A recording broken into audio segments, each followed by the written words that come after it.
जय हिंद दोस्तों, स्वागत है आप सभी का आपके अपने YouTube channel science study centre पर।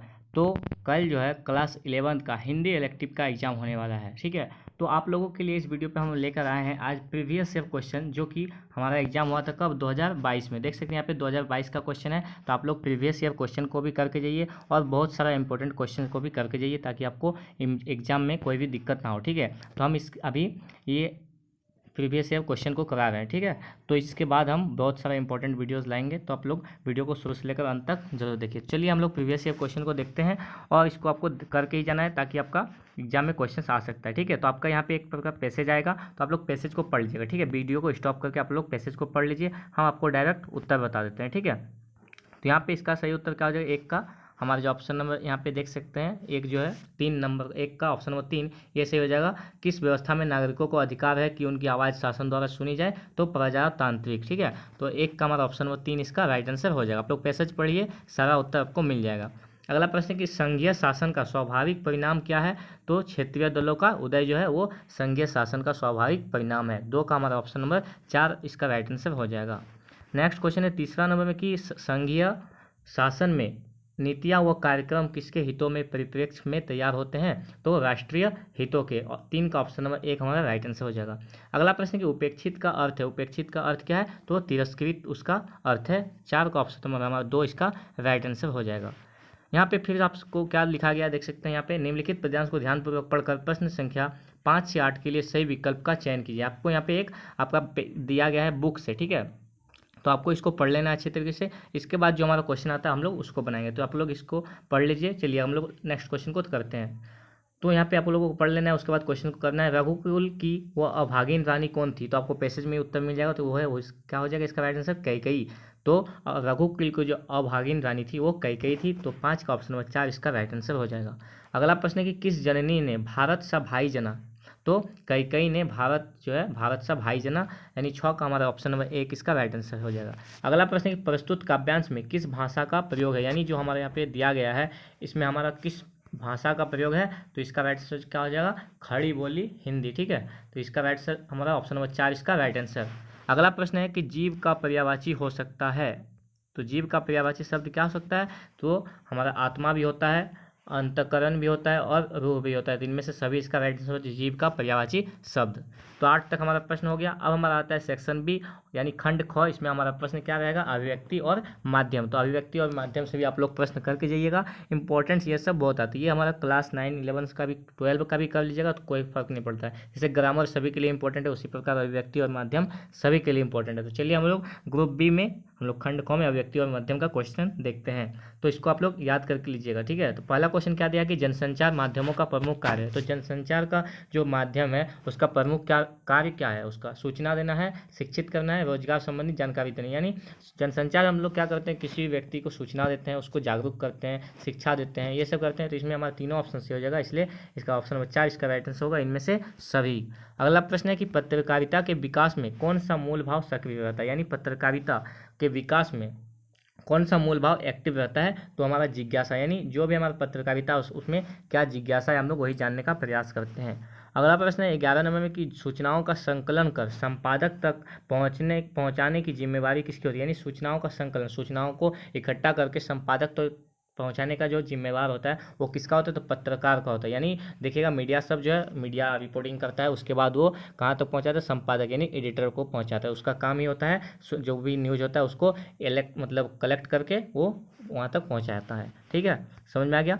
12 नंबर प्रश्न के विचारों के आदान प्रदान कि इनमें से सबसे प्राचीन शैली कौन है, यानी मतलब एक जगह से दूसरे जगह बात जो है, बात आपका जैसे यहाँ से यहाँ तो जाता है, तो हम लोग पहले का ज़माना में क्या करते थे, पत्र देकर भी पहले करते थे। ना तभी टेलीफोन था, ना इंटरनेट था, ना फैक्स था, तो हम लोग पत्रचार से करते थे, पत्र देकर, लेटर देकर। ठीक है, पोस्ट में हम लोग भेजते थे पोस्ट ऑफिस में, और बहुत दिनों बाद पहुँचता था। तो सबसे पुराना क्या है, यानी प्राचीन बोला है तो पत्राचार हो जाएगा। 12 का ऑप्शन नंबर 1 इसका राइट आंसर हो जाएगा। अगला प्रश्न, मुद्रित माध्यमों की सबसे बड़ी विशेषता क्या है, तो मुद्रित माध्यमों की सबसे बड़ी विशेषता है अस्थायित्व। ठीक है, 13 का ऑप्शन नंबर 1 इसका राइट आंसर। अगला प्रश्न है, भारत में विकसित होने वाला प्रथम समाचार पत्र यानी बंगाल बजट का प्रकाशन किस वर्ष? भारत का जो भारत में प्रकाशित होने वाला जो प्रथम समाचार पत्र था उसको याद रखिएगा, क्या है? बंगाल गजट। और इसका प्रकाशन कब हुआ था? तो 1780 को हुआ था बंगाल गजट का प्रकाशन। और किसने किया था? तो जेम्स अगस्टस हिकी ने इसका प्रकाशन किया था, यह भी याद रखिएगा। भारत में प्रथम समाचार पत्र था बंगाल गजट, इसका प्रकाशन हुआ 1780। और किसने प्रकाशित किया? तो जेम्स अगस्टस हिकी, और इसको हिकी गजट के नाम से भी जाना जाता है। 15 नंबर में हमारा पाक्षिक पत्रिका कितने दिनों के अंतराल में प्रकाशित होती है? तो पाक्षिक पत्रिका यानी पाक्षिक मतलब होता है हमारा 15 दिन, ठीक है, और साप्ताहिक होता है तो 7 दिन। तो यहाँ पे पूछा है पाक्षिक पत्रिका कितने दिन के अंतराल में प्रकाशित होती है? तो ये हमारी जो पाक्षिक पत्रिका है वो हमारा 15 दिन में प्रकाशित होते रहता है, ठीक है। अगला प्रश्न देखते हैं 16 नंबर में कि समाचार लेखन की प्रचलित शैली क्या कहलाती है? तो समाचार लेखन की प्रचलित शैली जो है वो उल्टा पिरामिड शैली कहलाती है। 16 का हमारा ऑप्शन नंबर 1 इसका राइट आंसर। अगला प्रश्न है 17 नंबर की भारत में पहला छापाखाना कहाँ खुला था? तो भारत का जो पहला छापाखाना है वो हमारा कहाँ खुला था? गोवा में खुला था, ठीक है। और इसको किसने खुला था? तो गुटेनबर्ग ने, ठीक है, जॉन गुटेनबर्ग ने। अगला प्रश्न देखिए 18 नंबर में क्या है, कम से कम शब्दों में तत्काल महज सूचना देना टेलीविजन समाचार के किस चरण के अंतर्गत आता है? तो इसका जो फ्लैश न्यूज, आप लोग देखते होंगे जब न्यूज़ देखते हैं तो आपका हेडलाइन चलता है, ठीक है, उसमें क्या होता है ऐसा ऐसा वर्ड लिखेंगे, मतलब शॉर्ट वर्ड में हमारा पूरा जो है कहानी बता देता है। कि जैसे नरेंद्र मोदी कहीं भाषण चला तो नरेंद्र मोदी जी क्या कहे वो फ्लैश न्यूज़ में दिखा दिया हेडलाइंस में, तो उसी से हमारा क्या हो गया, पता चल गया कि हाँ ये हुआ है। तो इसे फ्लैश न्यूज़ से कम शब्द में बता सकते हैं, कम वर्ड में। तो 18 का ऑप्शन नंबर 3 इसका राइट आंसर हो जाएगा। चलिए अगला प्रश्न हम लोग देखते हैं 19 नंबर में। और 19 नंबर में हमारा ग्रुप सी यानी खंड ख से हमारा गौ से स्टार्ट होगा, और यहाँ से हमारा पाठ्य पुस्तक का प्रश्न स्टार्ट होता है। चलिए देखते हैं, यहाँ पे हमारा दिया गया है, एक बुक से दिया गया है, इसको आप लोग पढ़ लेना है, ठीक है, इसको आप लोग पढ़ लीजिए ध्यान से, आपको हम उत्तर बता देते हैं इसका। तो पहला प्रश्न क्या है, प्रस्तुत काव्यांश के रचयिता है। आपको यहाँ पे एक काव्यांश दिया गया है, ठीक है, आपसे पूछ रहा है कि इसका जो भी इस प्रकार से बहुत क्वेश्चन रहेगा, ठीक है। तो आप लोग क्या कीजिएगा, इस प्रकार का जो काव्यांश है उसको कर लीजिएगा, और उसका लेखक और इसका मतलब क्या कौन लिखा है ये सब आपको याद करना है। तो इसमें पूछा कि प्रस्तुत काव्यांश के रचयिता कौन है, ऊपर में जो लिखा हुआ है उसका रचयिता कौन है? तो इसका राइट आंसर हो जाएगा कबीरदास, ठीक है। 19 का ऑप्शन नंबर 3 इसका राइट आंसर हो जाएगा। अगला प्रश्न कि यह बालम किसका प्रतीक है? तो यह बालम जो है वो हमारा परमात्मा का प्रतीक है। 20 का ऑप्शन नंबर 1 इसका राइट आंसर हो जाएगा। अगला प्रश्न है कि उपरोक्त पंक्तियों में केंद्र में कौन सा भाव है? तो प्रेम है, प्रेम, ठीक है। 21 का ऑप्शन नंबर 3 इसका राइट आंसर। 22 नंबर प्रश्न है कि यहाँ कवि ने स्वयं को किस रूप में प्रस्तुत किया है, यानी काव्यांश के अनुसार कवि जो है अपना जो रूप है वो किस में प्रस्तुत किया है? तो स्त्री के रूप में किया है, यानी 22 का ऑप्शन नंबर 2 इसका राइट आंसर हो जाएगा। अगला प्रश्न है कि सूरदास किस काव्य परंपरा के कवि है? तो सूरदास है वो कृष्ण काव्य परंपरा के कवि है। 23 का ऑप्शन नंबर 1 इसका राइट आंसर हो जाएगा। अगला प्रश्न है 24 में कि गोपियों के अनुसार कृष्ण को कौन प्रिय था? तो गोपियों के अनुसार कृष्ण को मुरली प्रेम था, प्रिय था।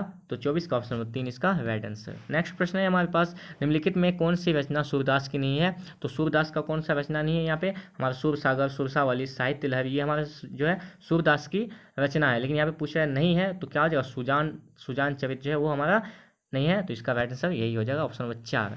अगला प्रश्न है कि बौरत तो बोरैयों पे निचोरत बने नहीं, पंक्ति में किस त्योहार का वर्णन है? तो इसमें हो जाएगा होली का वर्णन है, ठीक है, आप लोग पढ़े होंगे क्लास 11 में, तो इसका उत्तर बता दीजिएगा। अगला प्रश्न देखिए 27 में क्या कि पद्माकर किस भाषा के कवि है? तो पद्माकर जो थे वो हमारे साहित्यिक ब्रज भाषा के कवि थे, यानी 27 का ऑप्शन नंबर 3 इसका राइट आंसर हो जाएगा।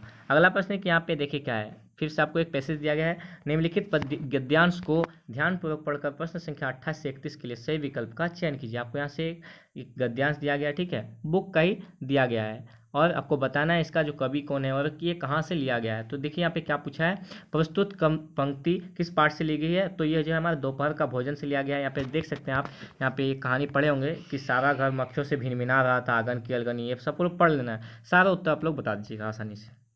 अगला प्रश्न है कि विभाग की कलरकी से किनकी छटनी हुई है? तो विभाग की कलरकी से हमारा मुंशी चंद्रिका प्रसाद का छटनी हुआ था। आप लोग को ऑप्शन भी छांटने सीखे, ठीक है, यहाँ पे देख सकते हैं मुंशी प्रेमचंद तो नहीं था, मुंशी राधाचरण भी नहीं था, मुंशी अंबिका प्रसाद भी था, क्या था हमारा कहानी में भाई? तो मुंशी चंद्रिका प्रसाद था। तो हमारा 29 का ऑप्शन में 1 इसका राइट आंसर हो जाएगा। अगला प्रश्न है 30 नंबर में कि आंगन की अलगनी पर कई पैबंद लगी है, एक गंदी साड़ी टंगी थी। यह किसकी साड़ी की बात है?